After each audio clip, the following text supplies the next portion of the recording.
Hi అండి. అందరికీ నమస్కారం.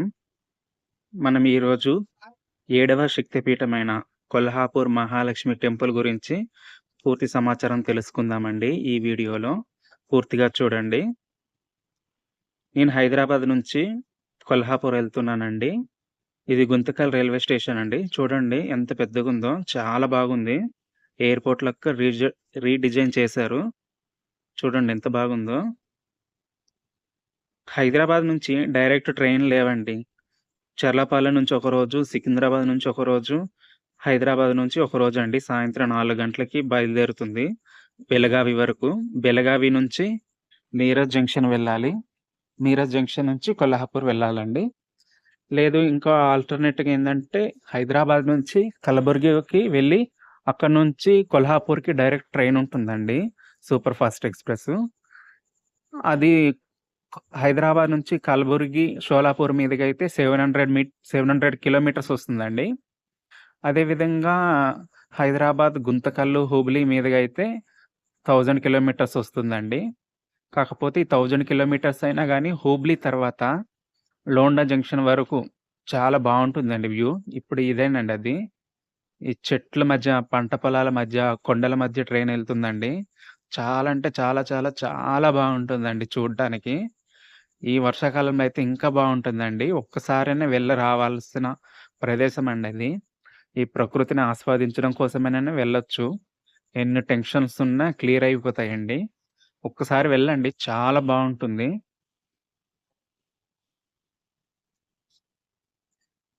నేను ఆ రూట్ దగ్గర గాని, నేను ఈ ప్రకృతిని చూద్దామని, ఈ నేచర్‌ని ఎంజాయ్ చేద్దామని ఈ రూట్ నుంచి వెళ్ళానండి.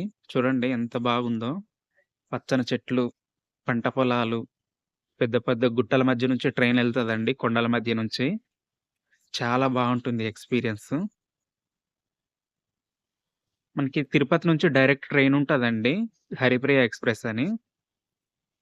తిరుపతి టు కొల్హాపూర్. అదే విధంగా హైదరాబాద్ నుంచి బస్సులున్నాయండి డైరెక్ట్ కొల్హాపూర్‌కి. ఇంకా మనకి ఫ్లైట్స్ కూడా అవైలబుల్‌గా ఉన్నాయండి హైదరాబాద్ నుంచి. మీకు దేంట్లో అవైలబుల్‌గా ఉంటే దాంట్లో రావచ్చండి. కొల్హాపూర్ రైల్వే స్టేషన్ అండి ఇది. శ్రీ ఛత్రపతి సాహు మహారాజ్ టెర్మినల్స్ కొల్హాపూర్. ఇక్కడ మనం దిగి, ఇక్కడ మనకి బయట ఆటోలుంటాయండి. మనం రూమ్ ముందుగా బుక్ చేసుకొని, మంచిగా టెంపుల్ దగ్గర బుక్ చేసుకోండి. చాలా కవర్ చేయొచ్చు. వన్ డేలో అయిపోతుంది. ఆటో తీసుకొని మన రూమ్‌కెళ్ళిపోయి, అక్కడ ఫ్రెష్ అప్ అయిపోయి టెంపుల్‌కెళ్ళిపోవచ్చండి. చాలా దర్శనం చేయాల్సిన ప్రదేశాలు చాలా ఉన్నాయి. స్టేషన్ నుంచి బయటకొచ్చినాక ఆటో తీసుకోండి. ఆటోలు చాలా ఉంటాయి స్టేషన్ బయట.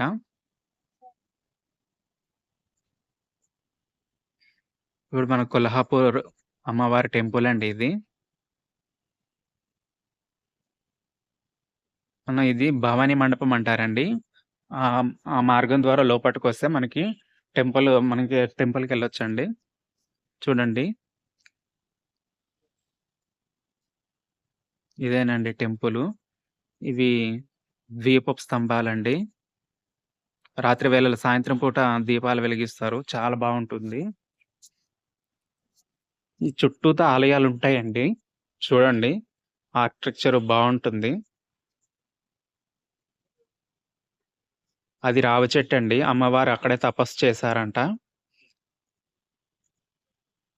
ఇగో ఈ రూమ్‌లో ఉంటదిగా చిన్న రూము. అది గ్లాస్ డోరేశారు. అది అమ్మవారి రథమండి. వెండి రథం. గ్లాస్ డోర్ వేసి లాక్ చేశారు. అమ్మవారి వెండి రథమండి. ఊరేగింపులో వాడతారు. ఇది రావి చెట్టండి.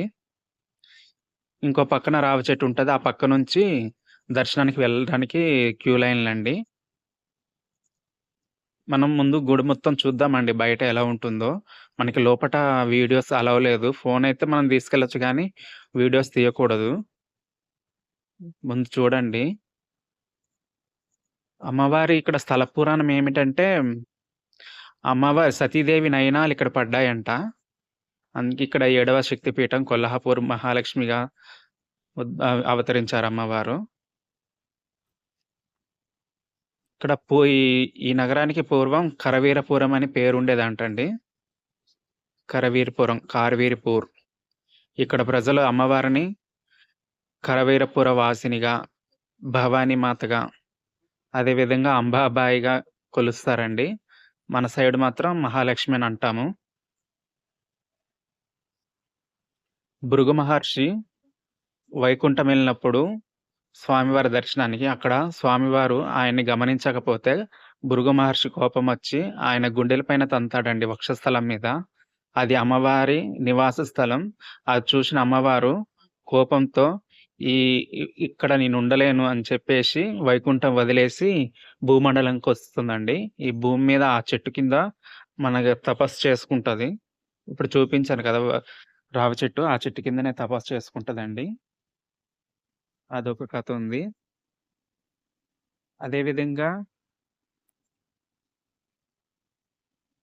అగస్త్యముని ఒకసారి కాశీ పట్టణానికి ప్రత్యామ్నాయ ఆలయం చూపించమని శ్రీ పరమశివునికి అడిగితే, పరమశివుడు ఈ క్షేత్రం చూపించాడంటండి. కాశీకి సమానమైన క్షేత్రం ఇది. కొల్హాపూర్.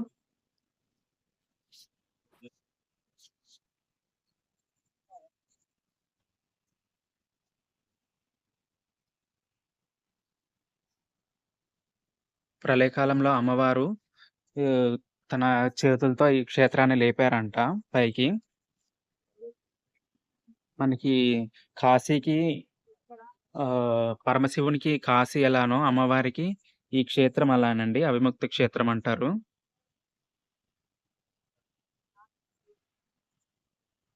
ఇక్కడ శ్రావణ మాసంలో అదే విధంగా దేవీ నవరాత్రులకి, ఇంకా మార్గశిర మాసంలో చాలా బాగా ఉత్సవాలు చేస్తారండి. రష్ బాగుంటదంట.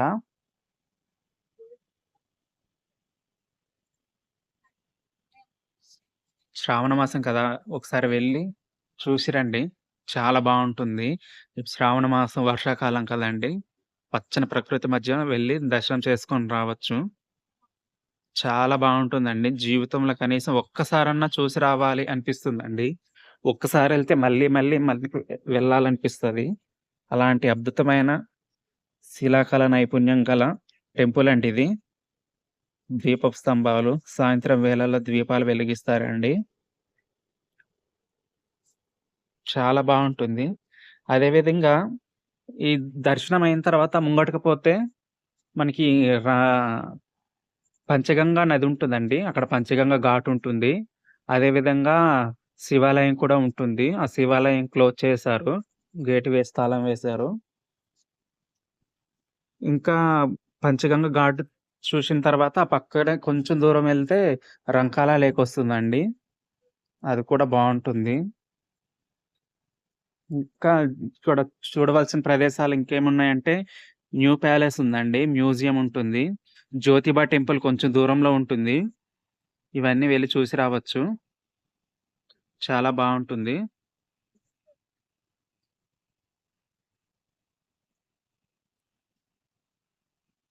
చూడండి ఎంత బాగున్నదో! ఎంత బాగా ఆర్కిటెక్చర్ చేశారో!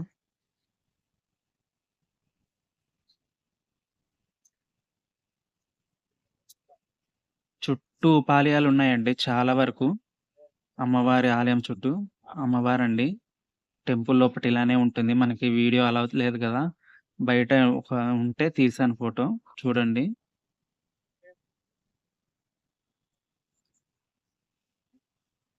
జీవితంలో ఒక్కసారైనా వెళ్ళాలండి. నేనైతే ఇదివరకు 3 సార్లే వెళ్ళానండి. ఇంకా వెళ్ళాలనిపిస్తది. కాకపోతే కొంచెం టైం కుదరటం లేదు. ఇది సాహు మహారాజ్ గారి ప్యాలెస్ అండి. పక్కనే ఉంటుంది. టెంపుల్‌కి దగ్గరలోనే ఉంటుంది.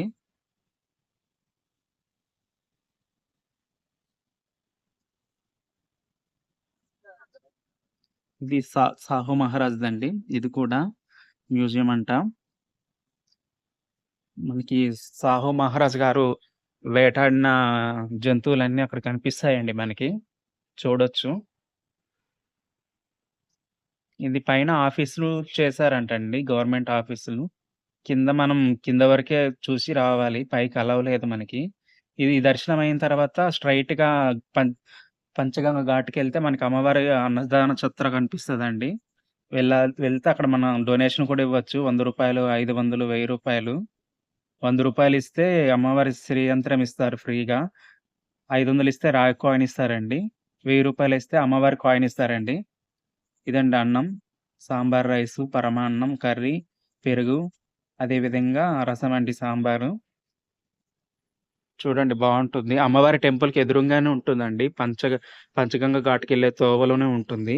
తినేసి రండి. మధ్యాహ్నం 12 నుంచి సాయంత్రం 3 వరకుండి ఉంటుంది. అమ్మవారండి. కలహాపూర్ మహాలక్ష్మి అమ్మవారు. దర్శనమయిన తర్వాత స్టేషన్‌కొస్తే మనం మేము ఈ స్టేషన్‌కొచ్చి ఇక్కడ నుంచి గోవా ట్రిప్‌కెళ్ళామండి.